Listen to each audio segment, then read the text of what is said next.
Y precisamente este miércoles el Consejo Directivo de la ANEP aprobó por mayoría el Plan de Educación Básica Integrada, lo que se ha denominado la reforma educativa o transformación educativa, como dicen las autoridades. Ya le damos la bienvenida para ampliarnos a Nicolás González. Bienvenido, Nico, ¿cómo andás? ¿Cómo andas, Rosario? Hola, Miguel, ¿cómo andan? Muy bien, bienvenido. Bueno, muchas gracias. El saludo para todos. Sí, fue por mayoría la votación anoche en el Consejo Directivo Central porque precisamente quien se abstuvo de votar en esta votación sobre este nuevo plan fue precisamente la representante de los docentes Daisy Iglesias, que no lo hizo, pero se abstuvo de votar, no es que votó en contra, por eso es que termina saliendo esto por mayoría.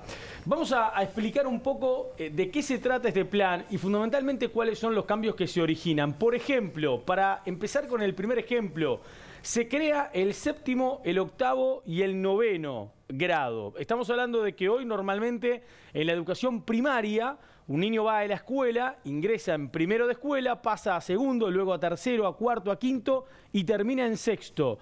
Cuando pasa de sexto al liceo, empezaba en primero de liceo, pasaba luego a segundo y luego a tercero tras la reforma del 2006, que luego lógicamente separó cuarto de lo que era el liceo y ya lo metió en bachillerato, en la educación terciaria. Bueno, la realidad es que hoy esto se modifica y se crea ahora el séptimo, el octavo y el noveno, como pasa en algunos países de la región.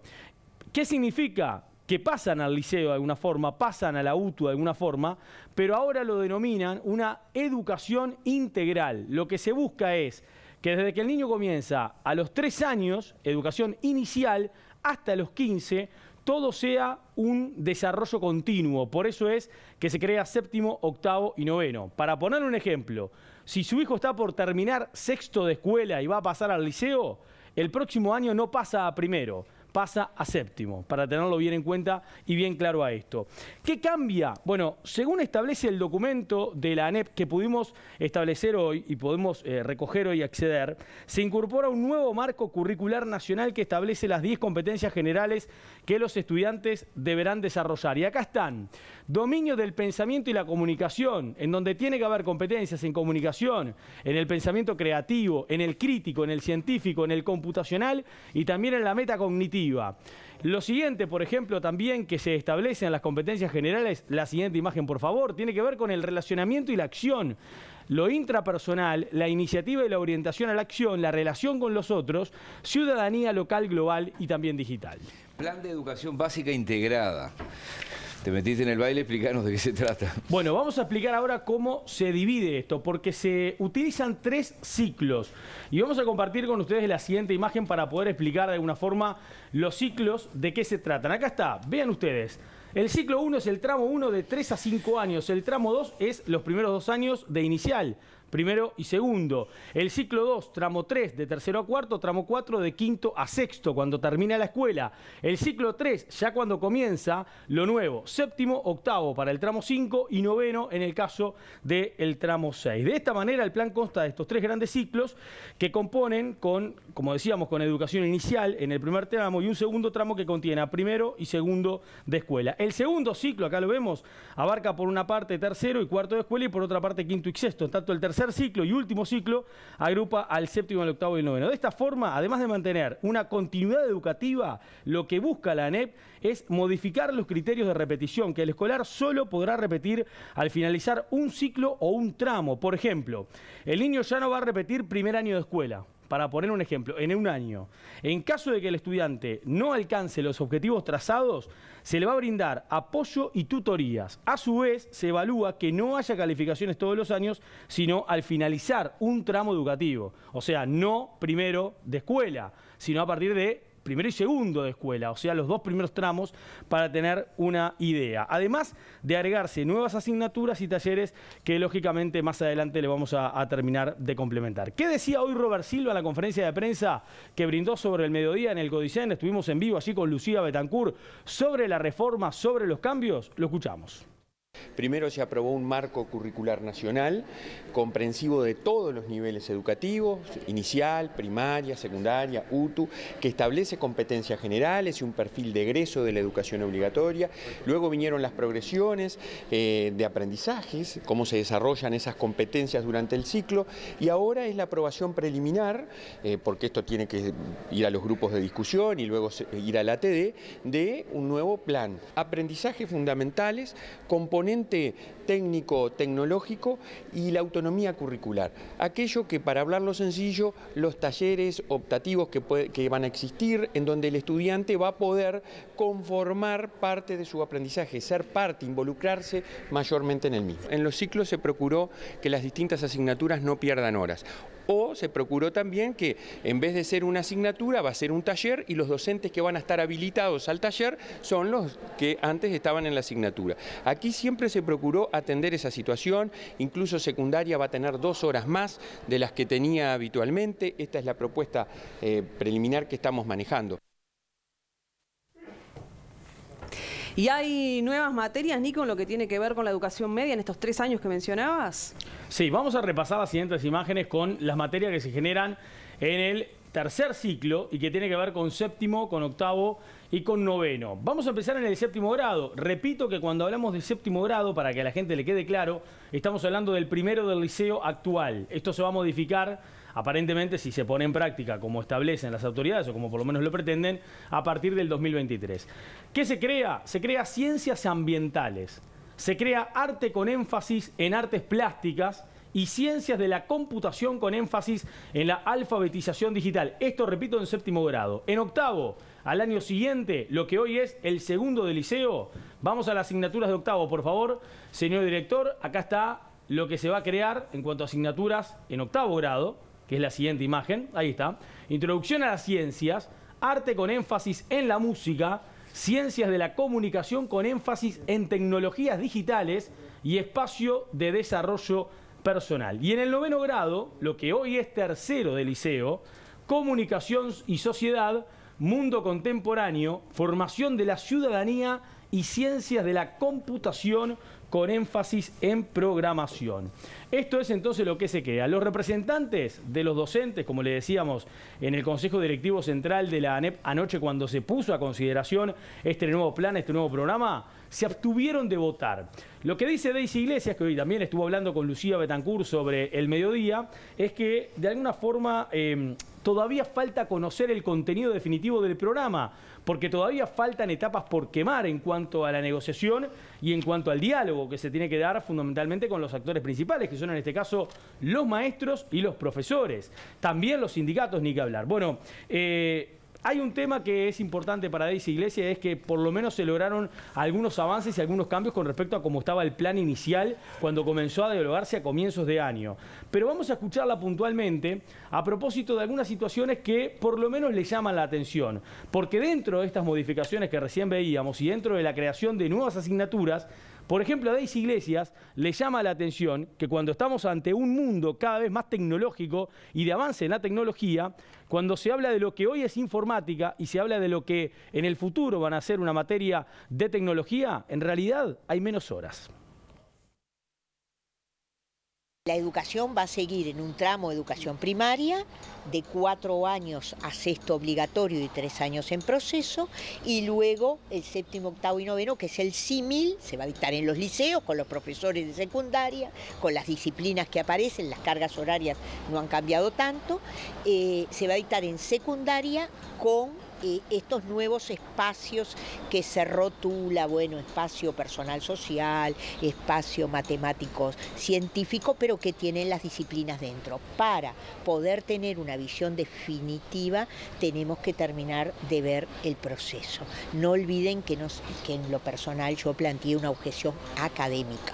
Y la objeción académica era el currículum exclusivamente por competencias, como a mi modo de ver estaba formulado en el primer documento votado. Le podría decir que a mí me sorprendió la propuesta de la mayoría oficial, porque yo hubiera esperado un énfasis mayor en tecnología, porque es uno de los desafíos actuales. Es verdad que la ponen como disciplina en el 9º año, pero las horas de taller de informática que tenían los estudiantes, por ejemplo, en primer año de bachillerato, que tenían creo que 4 horas, se reducen a 3 en alfabetización digital.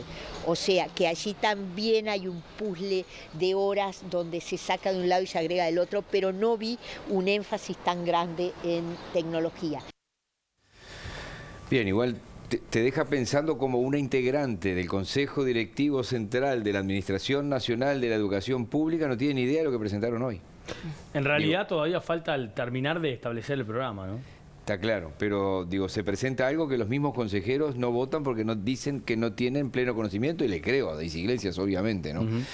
Otra de las cuestiones que genera incertidumbre es la fecha de comienzo, si va a ser un plan piloto, si va a ser en la mayor cantidad de escuelas y liceos posibles. ¿Qué dice, por ejemplo, el profesor Silva? No va a haber plan piloto. Categórico, ¿eh? Categórico, contundente cuando respondió eso hoy. No va a haber plan, por lo menos piloto, para tratar de ver si esto tiene un funcionamiento o hay una adaptación. También por parte de todos los actores, ¿no? Porque acá estamos hablando de los maestros, de los docentes, hay que hablar de los estudiantes también, sí, desde este punto de vista. Y además, algunos cuestionamientos que se daban, por ejemplo, en el Frente Amplio tienen que ver con que están los recursos en materia humana, están los recursos en materia económica. Realmente el presupuesto que el CODICEN y la ANEP va a obtener de la próxima rendición de cuentas que se está votando en el Parlamento, ¿da como para implementar esto en el 2023? Bueno, sobre esto hoy respondió Robert Silva. Nosotros creemos que hay que comenzar porque la educación no puede esperar en todo el sistema educativo, pero además no es distinto de lo que se hizo en el año 2006. La reforma en secundaria y la del 2007 en UTU comenzó para todos, incluidos los privados, o sea que ahora estamos en una lógica similar, no va a haber piloto, va a haber para todos en algunos grados. Las horas de coordinación siguen existiendo, incluso ayer, por ejemplo, nosotros, Primaria informó que aprobó nueva sala para las escuelas comunes, es decir, van a existir las salas docentes que ya existen y las horas de coordinación que ya existen tanto en secundaria como en UTU, porque además aquí es un proceso que va a comenzar en el año 2023 y que sin duda lo vamos a ir desarrollando mayormente en forma sucesiva. Y otro de los puntos polémicos que aparecieron en el marco de esta transformación educativa fue la evaluación de los estudiantes. Nico, ¿qué se aportó al respecto de esto? Bueno, recién lo decíamos, ¿no? Un poco el tema de cómo va a ser a partir de ahora. ¿Va a haber calificación? ¿Va a haber nota? Ya lo habíamos hablado en su momento, claro.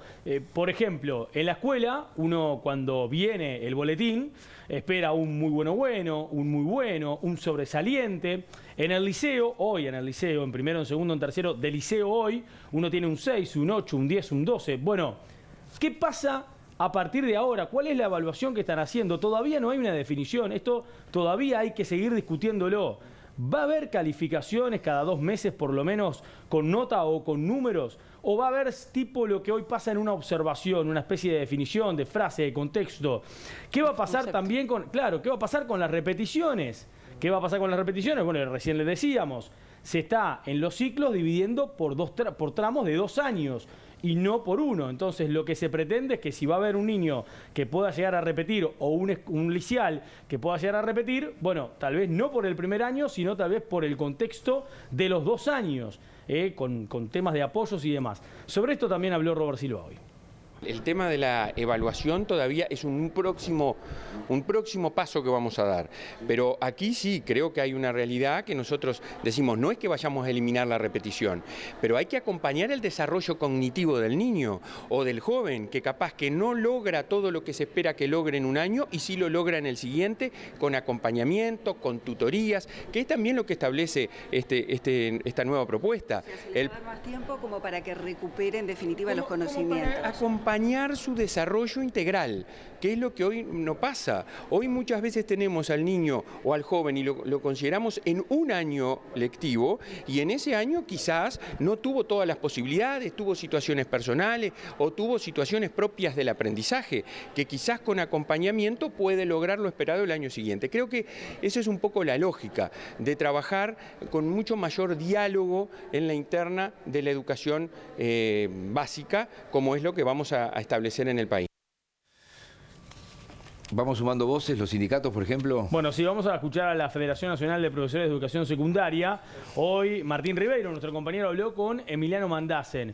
¿Qué dice FENAPE sobre la forma en la cual se presentó este plan hoy ante los medios? Que fue una falta de seriedad institucional, porque, por ejemplo, FENAPE no conoce todavía el programa y el plan, y el CODICEN, la ANEP, el presidente Robert Silva, estaba ya presentándolo ante los medios de comunicación. También lo que dijo Mandasen a lo largo de la nota es que hay un desrespeto, de alguna forma, de parte del CODICEN y las autoridades, a las asambleas técnicas docentes y a los estudiantes.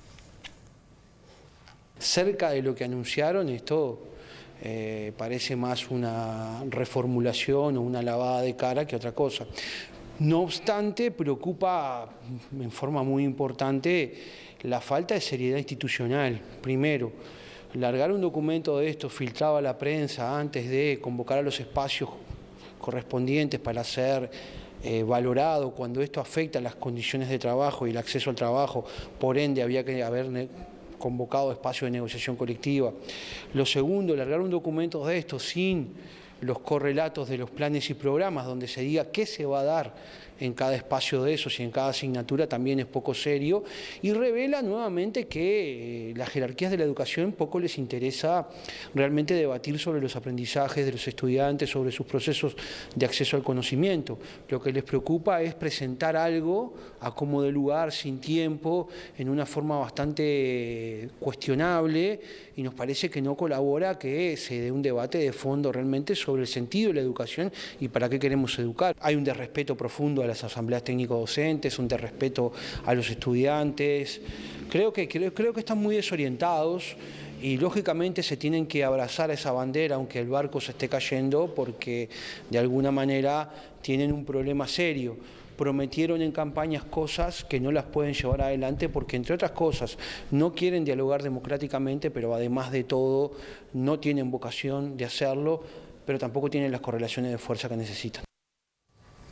Reclamaba negociación colectiva, Mandasen también en parte de la nota. Hoy Robert Silva en la conferencia de prensa dijo que va a haber negociación colectiva, que se ha hecho un trabajo muy fuerte de parte de muchos maestros y de profesores en el trabajo de lo que ha sido este plan. Más de 100 maestros y profesores han trabajado en el mismo, según dijo hoy Robert Silva. Y ahora todavía faltan otras etapas, porque ahora se abre la etapa de sentarse a dialogar con los sindicatos, por lo menos así lo dijo hoy el presidente del CODICEN, y una etapa clave, que es la de noviembre, la que seguramente están esperando todos para terminar de unificar los criterios de este plan y ver si tiene alguna u otra modificación, y son las asambleas técnicas docentes del mes de noviembre. Seguramente, y hoy Robert Silva también dejaba entrever eso, cuando culmine esa etapa, finales de noviembre, principios de diciembre, el CODICEN pueda terminar de estar presentando formalmente lo que va a ser este nuevo plan de reforma educativa que quieren implementarlo a partir de marzo de 2023. Esta historia ya la vi varias veces, ¿no? En el 96 la última con la reforma Rama. No tienen vocación democrática, dice Mandasen, y ahí no los involucro a ustedes, ¿no?